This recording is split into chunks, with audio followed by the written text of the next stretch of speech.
Aujourd'hui, nous sommes dans la continuité de la précédente prestation que nous avions faite sur l'apport de l'impression 3D en chirurgie du pied et de la cheville, avec des améliorations technologiques de réflexion et également de pratiques chirurgicales. L'intérêt de la technologie 3D aujourd'hui en chirurgie du pied, c'est de pouvoir faire de la simulation chirurgicale, ce qui va permettre aux chirurgiens d'éviter des erreurs de technique, des erreurs peut-être d'indication.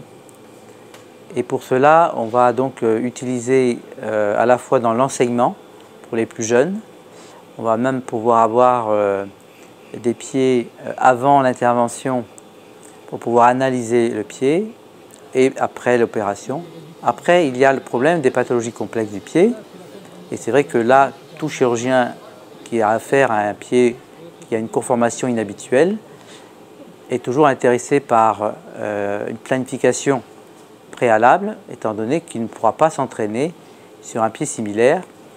Donc de ce fait, il va pouvoir donc se préparer et voir si certaines options peuvent éventuellement amener à des problématiques qu'il faudra résoudre avant de faire une chirurgie de quelqu'un.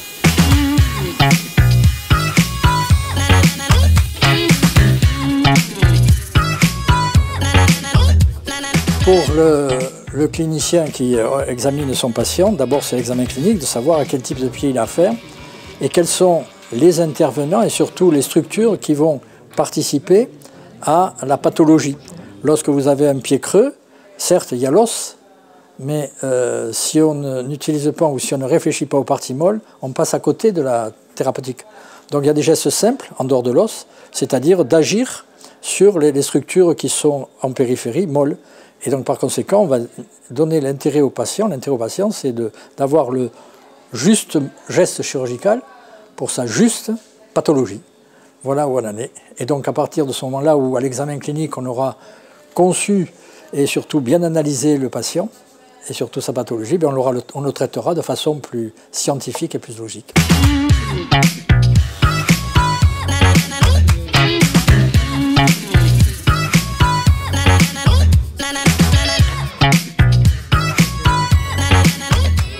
Donc le workshop sur la prothèse de cheville qui est donc une nouveauté pour ce cours.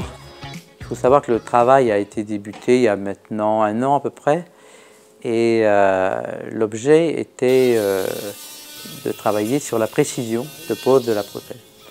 Alors ici c'est un cours qui concernait des chirurgiens qui pour certains ne connaissaient pas du tout la technique de pose de prothèse de cheville, donc ils ont pu découvrir comment ça se faisait.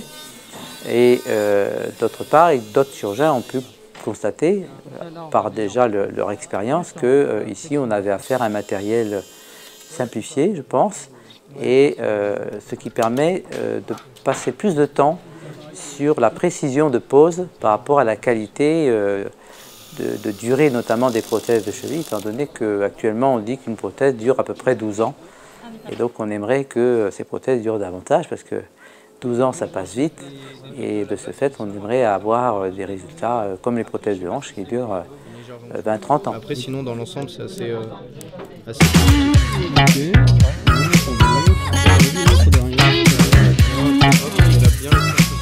Imaginez, vous connaissez aujourd'hui qu'il y a la chirurgie ouverte qui se fait sous contrôle visuel.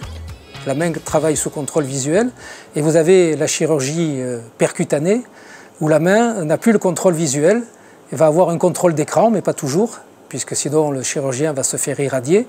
On ne parle pas de la chirurgie robotisée, où là le chirurgien n'est plus en rapport avec le patient, mais en rapport seulement avec un écran. Mais dans la chirurgie percutanée qui est en plein essor aujourd'hui, eh bien là la tenségrité est très importante. Parce qu'imaginez que vous mettiez la main dans votre poche pour chercher la petite pièce de 1 centime qu'il y a au fond, et votre poche est encombrée. Vous mettez la main dans votre poche et puis vous allez sortir la pièce de 1 centime. Mais vous n'avez pas regardé ce qui se passe dans votre poche. Et ça, c'est la capacité avec la main, d'avoir un toucher actif. Donc, pour revenir à la technologie 3D, il y a dans des cas, en particulier post-traumatiques, très difficiles, séquelaires, qu'il faut opérer. Nous avons besoin de cette technologie 3D parce que nous n'avons plus les reliefs osseux normaux du pied et nous avons des reliefs osseux qui ne correspondent plus à l'anatomie. Et quand vous allez mettre sur le patient, lorsque vous avez décidé de faire un geste en percutané sans contrôle visuel direct, lorsque vous allez mettre un geste sur le relief que vous sentez, eh bien grâce à la technologie 3D, vous allez savoir à quel niveau vous êtes, si c'est un os, si c'est une articulation, si c'est un calvicieux, si c'est un ostéophyte. Et ça, effectivement, il n'y a que la technologie 3D aujourd'hui qui vous permet d'avoir ce type de renseignement. Donc le pied, c'est bien sûr l'élément du corps humain qui est au contact avec le sol. Et de ce fait, c'est celui qui amène la première stabilité du corps humain. Et il faut savoir donc qu'il va entraîner des conséquences au niveau du genou, au niveau de la hanche et du rachis.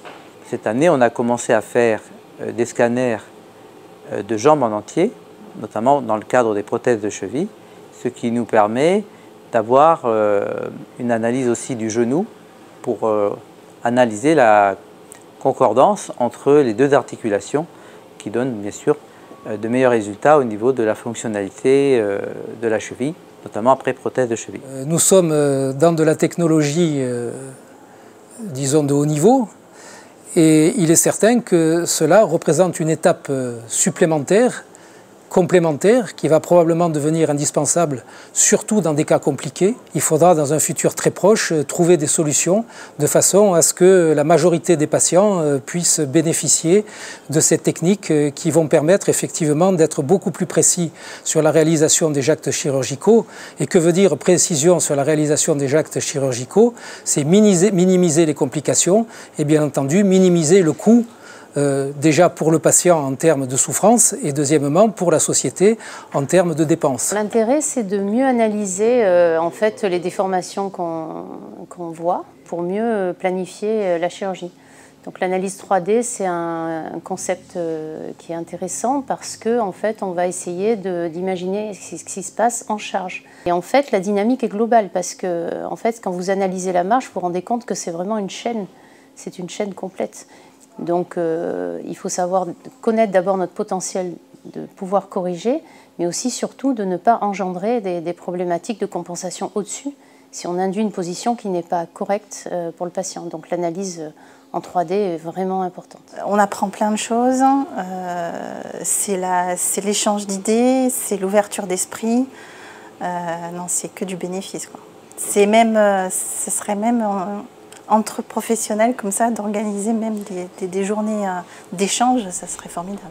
Mais ça permet de comprendre aussi comment est posé l'appareillage, tout le matériel d'ostéosynthèse et aussi quels sont les objectifs qu'ils recherchent dans la pose de cet appareillage. Et si nous, après, on peut compléter pour stabiliser et performer leur chirurgie. C'est une journée très intéressante car on a pu approcher des modèles 3D de déformation que l'on côtoie tous les jours et on s'imagine beaucoup mieux la déformation en 3D que l'on ne peut la conceptualiser avec un scanner en 2 dimensions ou 3 dimensions mais non modélisé. Ensuite, ça a été un échange biomécanique très intéressant avec des personnes qui sont très compétentes, Michel Maestro et M. Bonnel et M. Toulek, qui apportent beaucoup dans la biomécanique du pied en général.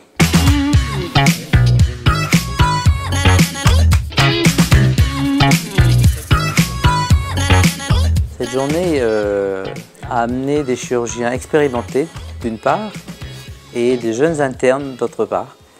Ça permet d'avoir des échanges intéressants et on espère à l'avenir pouvoir continuer à avoir ces deux niveaux d'expérience, étant donné que je pense qu'on arrive à une approche qui n'est pas celle que l'on avait autrefois, c'est-à-dire que les chirurgiens se retrouvaient entre eux pour discuter de techniques. Aujourd'hui, on fait appel à d'autres personnes, des industriels, des personnes qui s'occupent de l'informatique, etc.